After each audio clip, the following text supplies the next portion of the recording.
Assalamualaikum warahmatullahi wabarakatuh. Selamat datang di Grafik History, tempat di mana kita menyelami lautan sejarah dunia, dari peradaban manusia hingga jejak-jejak kehidupan yang terkubur dalam perut bumi selama jutaan tahun lamanya. Bayangkan lapisan tanah yang tampak biasa di sekitar kita ternyata menyimpan rahasia masa lalu yang luar biasa. Fosil manusia purba, tulang belulang binatang raksasa, hingga alat-alat sederhana dari batu yang menjadi saksi bisu perjalanan panjang nenek moyang kita. Di video kali ini, kita akan menelusuri jejak-jejak tersebut, dari endapan formasi Pucangan hingga Undak Ngandong di sepanjang Bengawan Solo. Jejak yang menyatukan kisah antara geologi, biologi, dan budaya manusia purba. Tapi sebelum kita mulai petualangan ini, jangan lupa untuk like, komen, share dan subscribe, serta nyalakan notifikasinya agar kamu tidak ketinggalan kisah-kisah menakjubkan lainnya dari lorong waktu sejarah dunia. Kala Pleistosen adalah salah satu periode paling panjang dalam sejarah kehidupan manusia, berlangsung selama jutaan tahun. Di masa ini, alam terus berubah secara drastis, gunung-gunung terbentuk dan runtuh, lautan naik dan surut, iklim pun silih berganti dari panas ke dingin yang ekstrim. Semua perubahan ini menjadi tantangan besar bagi manusia purba yang masih dalam tahap awal perkembangan fisik dan kecerdasannya. Saat itu, bertahan hidup adalah prioritas utama. Mereka hidup dengan cara berburu hewan liar dan mengumpulkan buah-buahan, akar-akaran, serta makanan lain yang tersedia di alam. Dengan kemampuan yang masih terbatas, mereka memanfaatkan alat-alat sederhana dari batu, kayu, dan tulang untuk berburu serta melindungi diri dari ancaman binatang buas. Di Indonesia sendiri, manusia jenis Pithecanthropus, Homo erectus, dan manusia wajak, Homo sapiens, adalah dua contoh penghuni kala Pleistosen yang menjalani kehidupan berburu dan meramu secara sederhana. Seiring waktu, pengalaman mengajarkan mereka berbagai hal baru. Meskipun perubahan terjadi sangat lambat, manusia mulai memahami cara membuat alat yang lebih efisien, menemukan pola berburu yang lebih efektif, dan bahkan mulai membentuk kelompok sosial kecil untuk bekerja sama. Namun, satu hal tetap sama, mereka masih sangat bergantung pada alam. Setiap perubahan besar di lingkungan bisa berarti perbedaan antara bertahan hidup atau punah. Kala Pleistosen adalah era perjuangan panjang, di mana manusia perlahan tapi pasti mulai menemukan jalannya menuju peradaban. Kala Pleistosen adalah masa yang penuh dengan perubahan drastis di bumi. Kondisi lingkungan fisik pada zaman ini sangat menentukan bagaimana manusia dan makhluk hidup lainnya bertahan dan berkembang. Tanah, iklim, dan air memainkan peran besar dalam membentuk lanskap serta pola kehidupan yang ada saat itu. Para ilmuwan mendapatkan gambaran mengenai situasi alam pada kala Pleistosen melalui penelitian terhadap tanah endapan. Misalnya, penelitian yang dilakukan di Rodersdorf, dekat Berlin, memberikan petunjuk penting tentang susunan lapisan tanah dan berbagai macam batuan yang terdapat di dalamnya. Dari sini, para ahli bisa merekonstruksi bagaimana keadaan alam saat itu dan memahami perubahan-perubahan besar yang terjadi di permukaan bumi.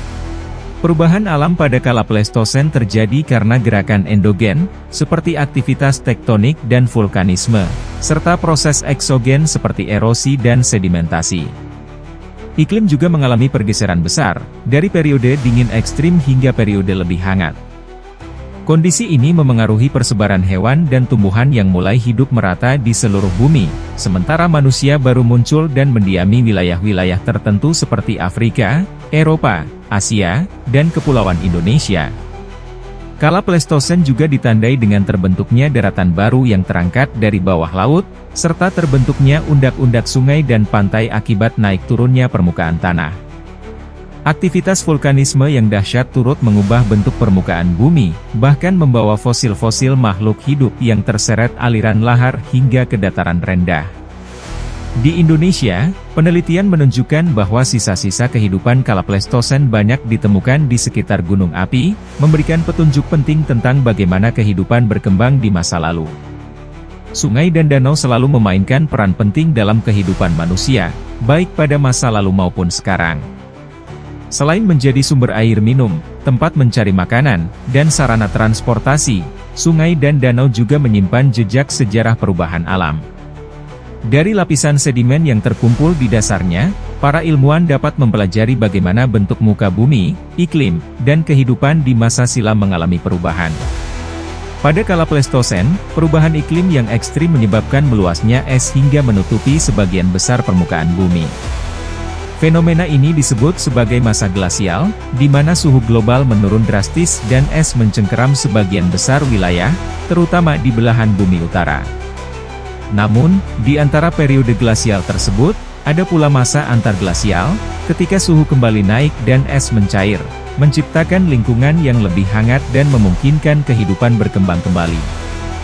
Di daerah tropis seperti Asia, perubahan iklim yang serupa dikenal sebagai masa pluvial dan antarpluvial. Masa pluvial ditandai dengan curah hujan yang tinggi, membentuk danau-danau besar dan memperluas daerah aliran sungai. Sebaliknya, masa antarpluvial ditandai dengan periode kering yang lebih panjang, menyebabkan penyusutan perairan. Menurut penelitian The Terra, di wilayah Kashmir dan Myanmar, terjadi 4 kali masa glasial, sementara di Irrawaddy, terdapat 3 kali masa pluvial. Perubahan besar ini tidak hanya berdampak pada bentang alam, tetapi juga memengaruhi pola hidup manusia dan fauna pada masa itu. Hewan-hewan besar seperti mamut dan badak berbulu tebal berkembang di wilayah dingin, sementara manusia purba harus beradaptasi dengan kondisi lingkungan yang terus berubah demi bertahan hidup. Indonesia, yang terdiri dari ribuan pulau besar dan kecil, membentang di antara 6 derajat lintang utara hingga 11 derajat lintang selatan, serta dari 95 derajat hingga 140 derajat bujur timur. Letak geografis ini menjadikan Indonesia beriklim tropis, dengan paparan sinar matahari hampir sepanjang tahun. Iklimnya ditandai oleh 2 musim utama, musim hujan dari Oktober hingga April, dan musim kemarau dari April hingga Oktober. Di Indonesia bagian timur, angin muson yang bertiup dari benua Australia cenderung kering dan tidak membawa banyak hujan. Sebaliknya, wilayah barat seperti Sumatera dan Kalimantan menerima lebih banyak curah hujan, terutama karena kedekatannya dengan garis khatulistiwa. Suhu rata-rata di dataran rendah sekitar 26 derajat Celcius, sementara di daerah pegunungan bisa mencapai 20 derajat Celcius atau lebih rendah. Setiap kenaikan 1000 meter dari permukaan laut, suhu turun rata-rata 6 derajat Celcius, menciptakan variasi ekosistem yang unik di seluruh kepulauan. Selama kala Pleistosen, posisi Indonesia yang strategis di antara benua Asia dan Australia menjadikannya jalur penting bagi penyebaran manusia, hewan, dan kebudayaan dari kedua wilayah tersebut. Pengaruh fauna dari Asia lebih dominan di bagian barat Indonesia, seperti Sumatera, Kalimantan, dan Jawa, yang dikenal sebagai wilayah biogeografi Sundaland. Sementara itu, wilayah timur, seperti Papua dan Maluku, lebih dipengaruhi oleh fauna khas Australia, membentuk zona biogeografi Wallacea dan Sahul. Keanekaragaman hayati yang tinggi ini menjadikan Indonesia sebagai salah satu wilayah dengan ekosistem paling kaya di dunia, yang telah berkembang sejak zaman Pleistosen dan terus berlanjut hingga saat ini. Sejak zaman geologi kuno, kepulauan Indonesia selalu mengalami perubahan akibat proses alam seperti naik turunnya daratan, aktivitas vulkanik, gempa bumi, serta perubahan aliran sungai. Salah satu peristiwa besar yang membentuk lanskap Indonesia adalah orogenesis Laramie, yang terjadi antara zaman Kapur dan Eosen. Proses ini mengangkat sebagian wilayah Indonesia menjadi daratan, sementara sebagian besar lainnya masih tertutup lautan hingga zaman tersiar. Pada masa ini, daratan Asia terletak di barat laut, sementara daratan Australia berada di tenggara, dipisahkan oleh hamparan lautan luas. Zaman tersier sendiri terbagi menjadi 5 kala: Paleosen, Eosen, Oligosen, Miosen, dan Pliosen. Pada periode ini, hampir seluruh wilayah Indonesia masih berupa lautan, sehingga fosil hewan daratan dari Asia dan Australia jarang ditemukan, kecuali di beberapa tempat seperti Kalimantan dan Papua yang sudah mulai membentuk daratan. Di Kalimantan Barat, ditemukan fosil moluska air payau seperti corbula, arca, paludomus, melania, dan cirenia yang berasal dari kala Eosen atas. Selain itu, juga ditemukan fosil vertebrata seperti Antarachotherium dan Coeromoros, sejenis babi purba, yang menunjukkan bahwa Kalimantan Barat pada masa itu sudah terhubung dengan daratan Asia. Di Pulau Jawa, daratan yang muncul akibat proses orogenesis ini meliputi daerah Nanggulan. Di wilayah ini, ditemukan berbagai fosil moluska air payau seperti Arca, Corbicula, Cicoreus, Mures, dan Asinea yang berasal dari Eosen awal. Temuan fosil ini semakin memperjelas bagaimana perubahan geologi secara bertahap membentuk kepulauan Indonesia yang kita kenal saat ini. Pada akhir zaman tersier, terjadi lagi proses orogenesis yang semakin memperluas daratan di kepulauan Indonesia. Perubahan besar ini menyebabkan lebih banyak wilayah yang dulunya berupa lautan berubah menjadi daratan. Bukti dari peristiwa ini dapat dilihat dari ditemukannya fosil hewan daratan di daerah yang lebih selatan dan timur dibandingkan dengan Kalimantan Barat, seperti di Bumiayu, Jawa Tengah, dan Bern, Sopeng, Sulawesi Selatan.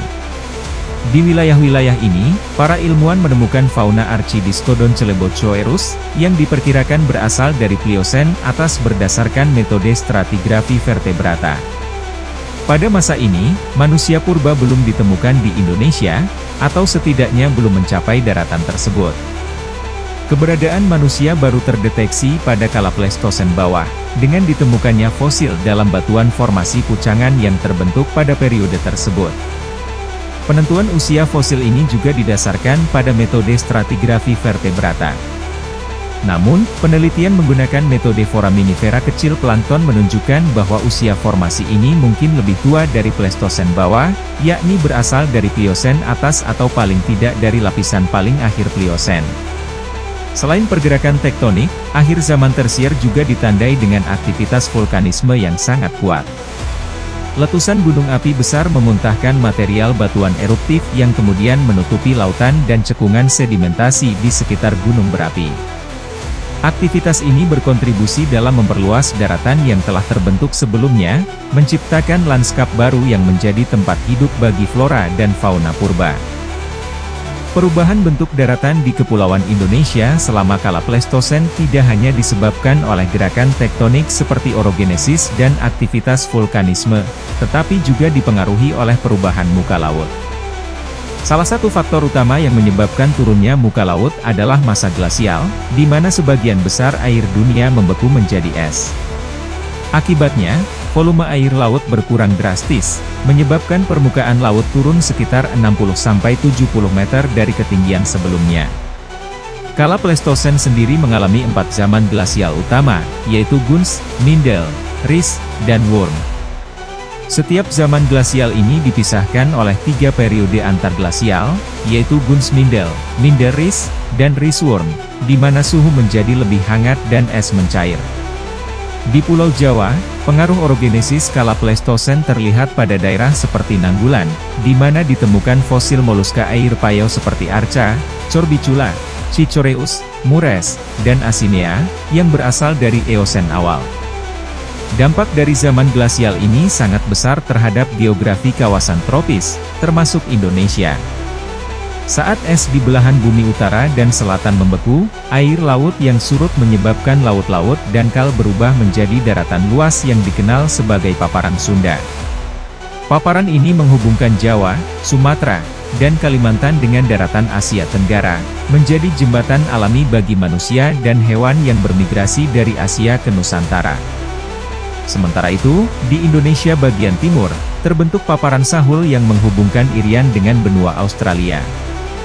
Fenomena ini memainkan peran besar dalam penyebaran fauna, manusia purba, serta perkembangan ekosistem yang membentuk lanskap kepulauan Indonesia seperti yang kita kenal sekarang. Meskipun paparan Sunda kini telah kembali tenggelam setelah berakhirnya masa glasial, bentuk topografi dasar lautnya masih dapat dipelajari melalui penelitian hidrografi dan zoogeografi yang dilakukan oleh para ahli seperti Molengraaf dan Weber. Dari hasil penyelidikan ini, diketahui bahwa di dasar laut paparan Sunda terdapat lembah-lembah sempit berbentuk palung, yang sebenarnya merupakan bekas aliran sungai besar yang pernah mengalir pada kala Pleistosen. Sungai-sungai ini dahulu mengalir melintasi daratan luas yang menghubungkan Jawa, Sumatera, dan Kalimantan sebelum akhirnya tergenang kembali oleh air laut.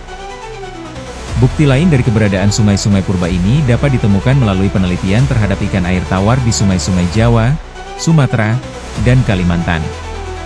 Kesamaan jenis ikan yang ditemukan di wilayah-wilayah tersebut menunjukkan bahwa pada kala Pleistosen, sungai-sungai besar di daerah ini pernah bergabung menjadi satu sistem aliran air yang mengarah ke laut. Misalnya, sungai-sungai di Sumatera Timur dan Sumatera Utara dulunya menyatu dan mengalir ke arah utara menuju Selat Malaka. Sungai Kampar, Indragiri, dan Batanghari di Sumatera juga pernah terhubung dengan Sungai Kapuas dan beberapa sungai lain di Kalimantan Barat, dengan aliran yang bermuara ke Laut Cina Selatan. Sementara itu, sungai-sungai besar seperti Kahayan, Barito, dan Sampit di Kalimantan Selatan juga pernah menyatu dengan sungai-sungai di Jawa Utara dan bermuara bersama-sama di wilayah utara Pulau Bali, tepatnya di sekitar Kangean. Penemuan ini memberikan gambaran bahwa di masa lampau, daratan di wilayah Nusantara jauh lebih luas dibandingkan sekarang. Dengan adanya jembatan darat yang terbentuk akibat permukaan laut yang lebih rendah, perpindahan manusia, hewan, dan tumbuhan antara Asia Tenggara dan Kepulauan Indonesia menjadi lebih mudah, yang akhirnya berkontribusi terhadap perkembangan kehidupan dan budaya di Nusantara.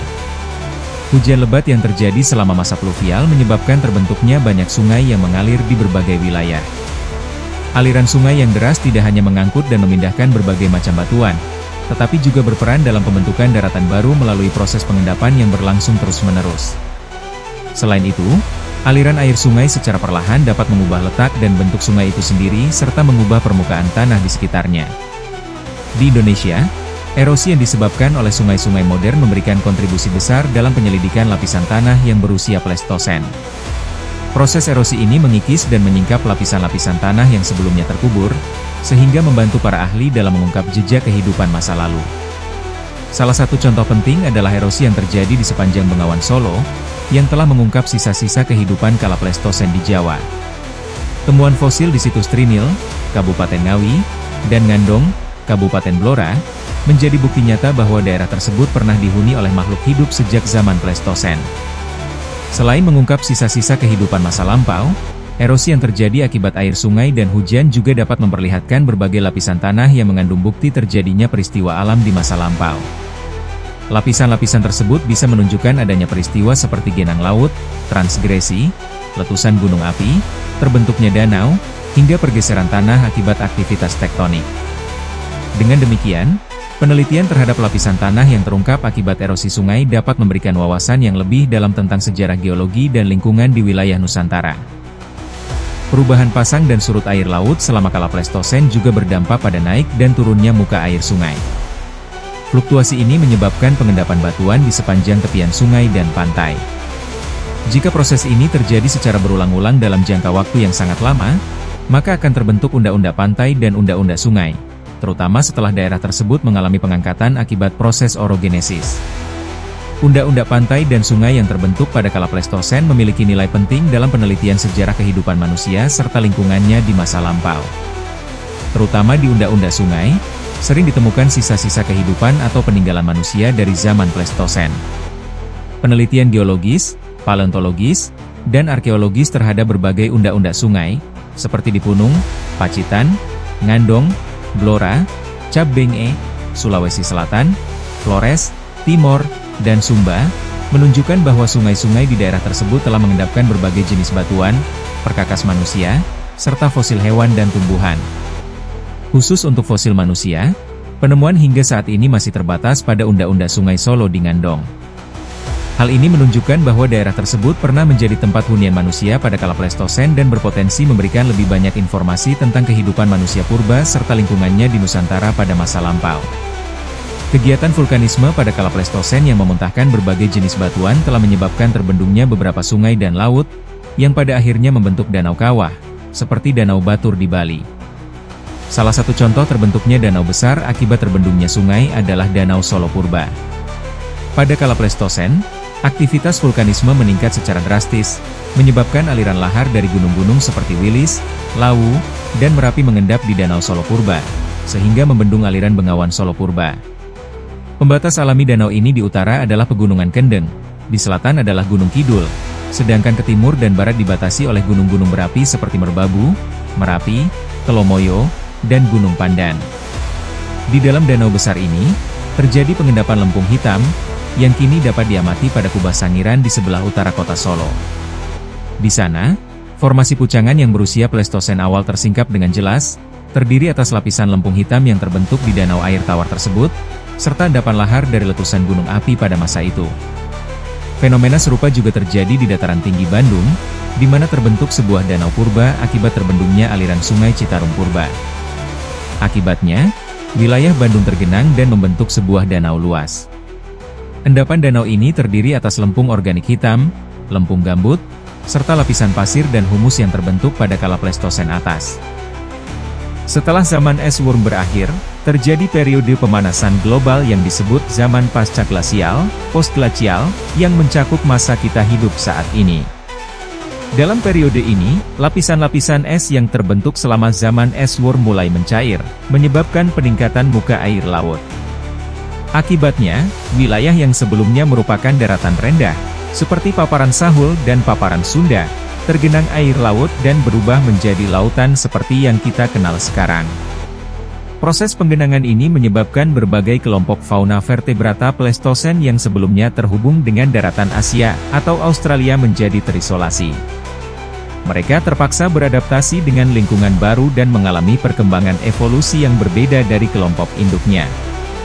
Hal ini menghasilkan evolusi unik di antara fauna vertebrata Kepulauan Asia Tenggara, yang menarik perhatian banyak ahli zoologi, geologi, kelautan, geografi, dan bidang ilmu lainnya. Perbedaan signifikan antara fauna vertebrata di wilayah Asia Tenggara menyebabkan para ilmuwan mengusulkan adanya garis-garis pemisah yang membedakan kelompok fauna berdasarkan kemiripannya dengan fauna daratan Asia atau Australia. Beberapa garis pemisah yang terkenal adalah garis Wallis, yang memisahkan fauna Asia dan fauna peralihan, garis Weber, yang menandai batas antara fauna peralihan dan fauna Australia, serta garis Huxley, yang juga digunakan untuk mengkategorikan perbedaan fauna di wilayah ini.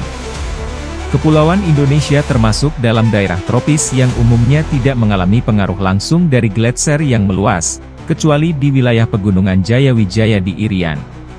Pada kala Pleistosen, wilayah tropis hanya memiliki dua musim utama, yaitu musim hujan dan musim kering. Berdasarkan penelitian tentang penyebaran fauna burung, Stresemann menyimpulkan bahwa pada kala Pleistosen awal, wilayah tropis Indonesia sebagian besar hanya ditumbuhi oleh padang rumput selama musim kering. Beberapa jenis burung yang hidup di padang rumput pada masa itu bermigrasi dari daratan Asia ke Kepulauan Indonesia melalui dua jalur utama. Jalur pertama melalui Myanmar, Semenanjung Malaya, Sumatera, dan terus ke Nusa Tenggara. Jalur kedua melewati Cina Selatan, Taiwan, Filipina, Sulawesi, hingga ke Nusa Tenggara. Kesimpulan serupa juga dikemukakan oleh Steenis berdasarkan penelitian terhadap persebaran tumbuhan. Setelah musim kering, wilayah tropis mengalami hujan lebat yang menyebabkan tumbuhnya hutan-hutan lebat di Malaya, Kalimantan, Filipina, dan Sulawesi Utara.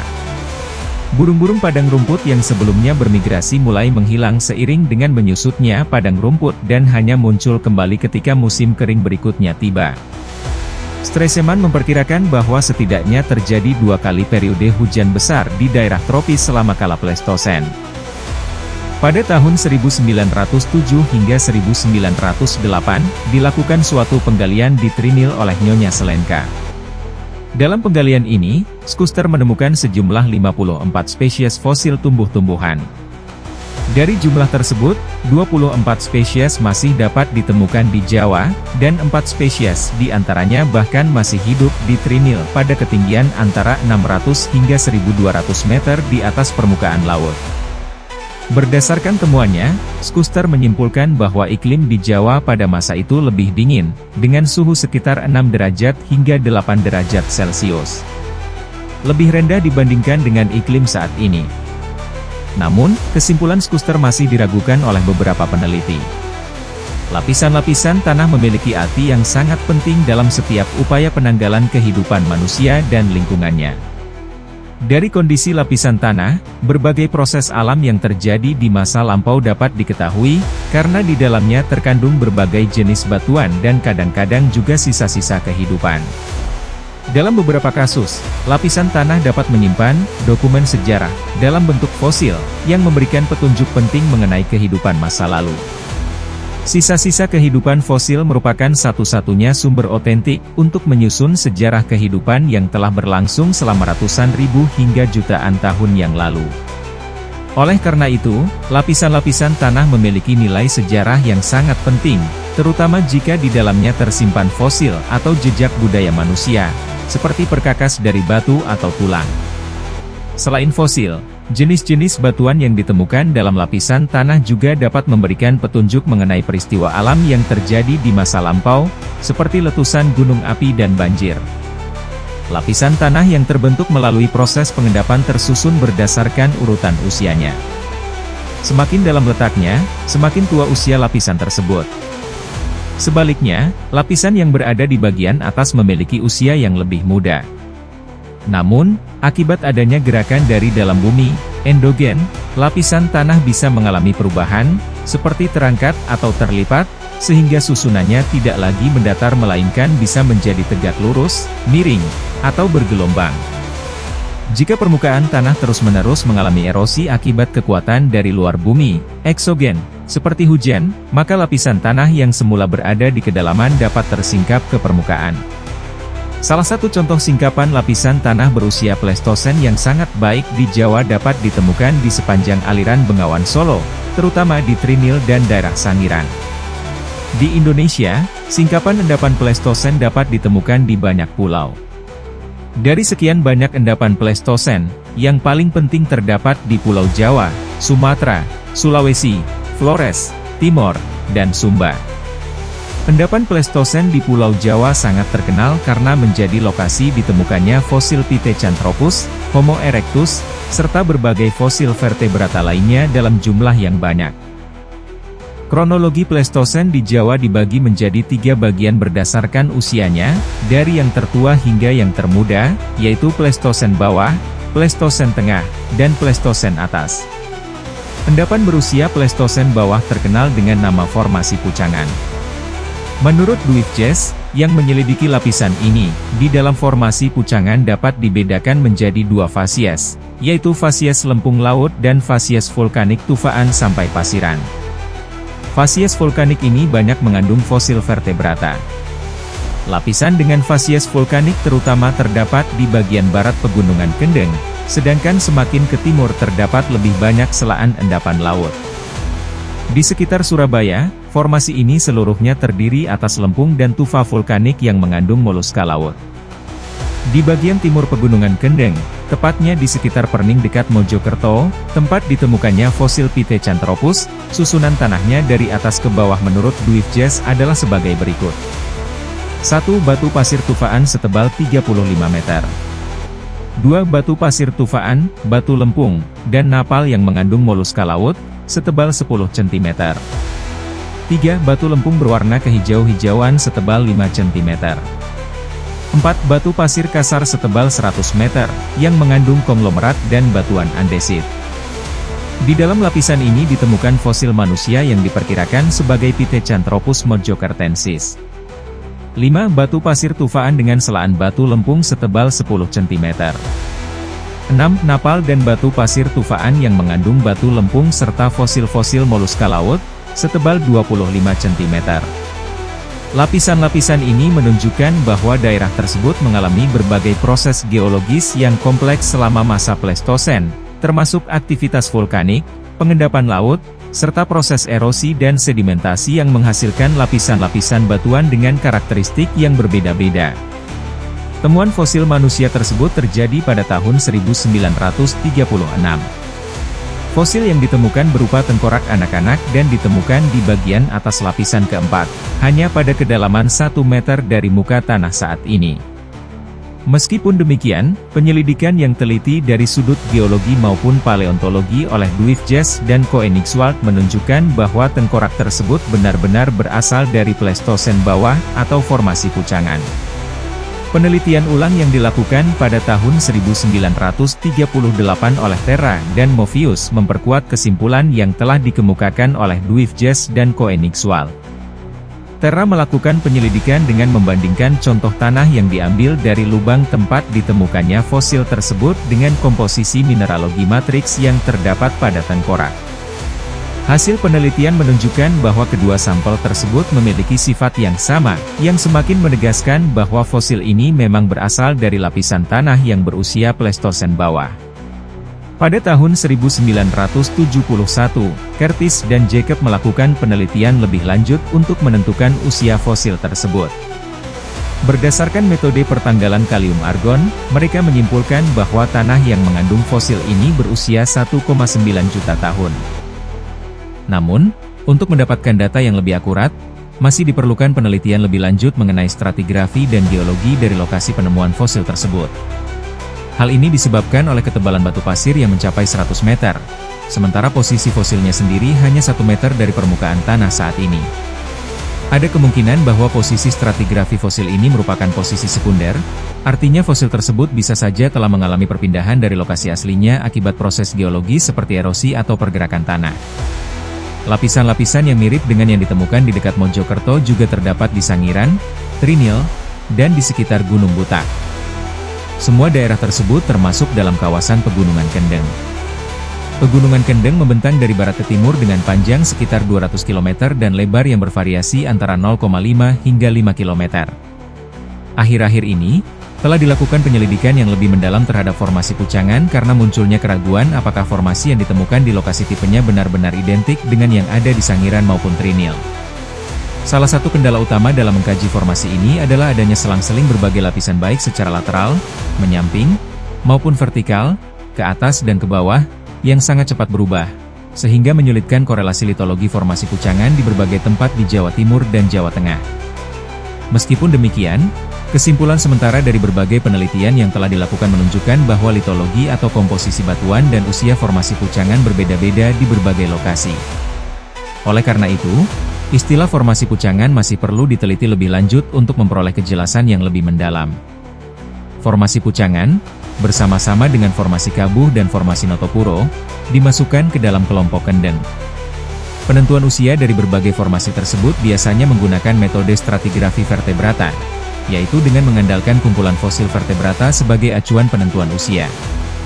Namun, jika digunakan metode foraminifera planktonik, yakni menggunakan fosil mikroorganisme laut, maka usia yang dihasilkan bisa berbeda. Misalnya, menurut metode foraminifera planktonik, formasi Pucangan bukan berusia Pleistosen bawah, melainkan Pliosen atas. Selain itu, fasies dari formasi Pucangan juga tidak seragam antar wilayah. Di Jawa Timur, formasi ini memiliki fasies laut, marin, sedangkan di Jawa Tengah, terutama di sekitar Sangiran, fasiesnya adalah danau air tawar.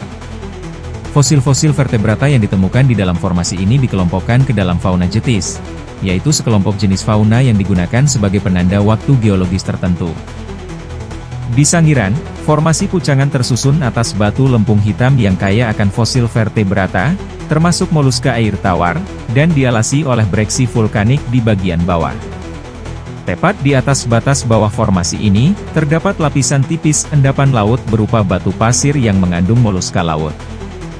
Di atasnya lagi terdapat lapisan tanah diatomea, tanah yang terbentuk dari sisa ganggang mikroskopis, menunjukkan stratigrafi yang kompleks dan menarik untuk terus diteliti. Dalam formasi Pucangan memang tidak ditemukan alat-alat budaya manusia, sehingga bentuk budaya manusia pada masa itu belum dapat ditentukan secara pasti. Namun demikian, dari uraian sebelumnya, kita sudah dapat menyimpulkan bagaimana keadaan lingkungan hidup manusia pada masa tersebut. Diperkirakan bahwa pada kala Pleistosen bawah, manusia hidup berdampingan dengan fauna jetis yang khas pada zaman itu. Salah satu ciri utama dari lingkungan geologis masa tersebut adalah adanya endapan danau berupa batu lempung hitam, yang menjadi unsur utama dalam formasi Pucangan. Ketebalan keseluruhan formasi ini di daerah Sangiran mencapai sekitar 540 meter, dan letaknya berada di atas formasi Kalibeng atas yang berusia Pliosen atas, serta di bawah formasi Kabuh yang berusia Pleistosen tengah. Memasuki kala Pleistosen tengah, kita mengenal formasi Kabuh, yang terkenal karena kandungan fosil manusianya dan lebih banyak informasi budaya yang dapat diperoleh. Formasi Kabuh ini juga ditemukan di sepanjang Pegunungan Kendeng, dan paling jelas tersingkap di daerah Trinil dan Sangiran. Hampir di seluruh tempat di Jawa, formasi Kabuh memperlihatkan susunan lapisan yang serupa, umumnya terdiri dari endapan vulkanik seperti tufa, batu pasir, dan konglomerat. Lokasi tipe formasi ini berada di Desa Kabuh, di bagian utara dari Kabupaten Jombang. Salah satu lokasi penting untuk melihat stratigrafi formasi Kabuh adalah di Kali Sumberringin, yang terletak sekitar 3,5 km sebelah timur Kabuh. Stratigrafinya akan dijelaskan pada bagian berikutnya. 1. Lapisan kerakal yang mengandung fosil vertebrata setebal 10 meter. 2. Batu pasir kasar dan halus setebal 140 meter. 3. Batu pasir tufa breksi berwarna kuning yang mengandung konglomerat setebal 5 meter. 4. Batu pasir kasar dan batu pasir tufaan setebal 50 meter. 5. Batu lempung hitam setebal 5 meter. Dari hasil-hasil temuan yang telah dilakukan, diketahui bahwa fosil-fosil yang ditemukan dalam formasi Kabuh terdiri atas manusia, hewan, dan tumbuh-tumbuhan dalam jumlah yang jauh lebih banyak dibandingkan dengan yang ditemukan dalam formasi Pucangan. Dengan kata lain, bukti-bukti kehidupan manusia dan lingkungannya pada kala Pleistosen tengah menjadi jauh lebih jelas dan lengkap daripada masa sebelumnya.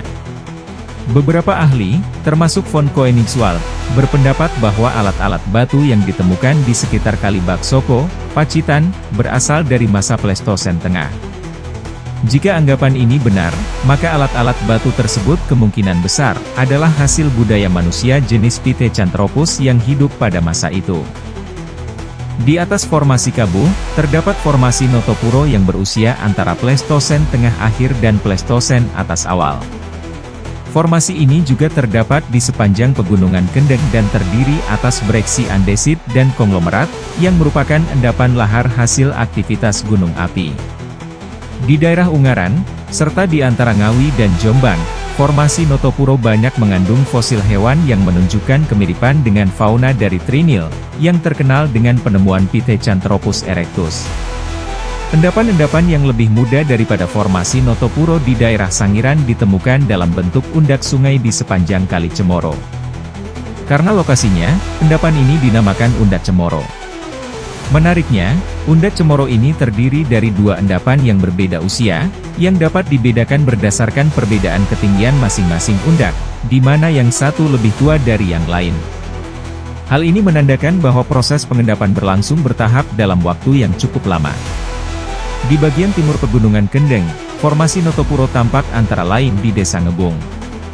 Pada endapan kerikil berwarna coklat kemerah-merahan yang bercampur pasir, ditemukan banyak serpih bilah, yang merupakan salah satu bentuk alat batu pada tingkat perkembangan budaya yang lebih maju.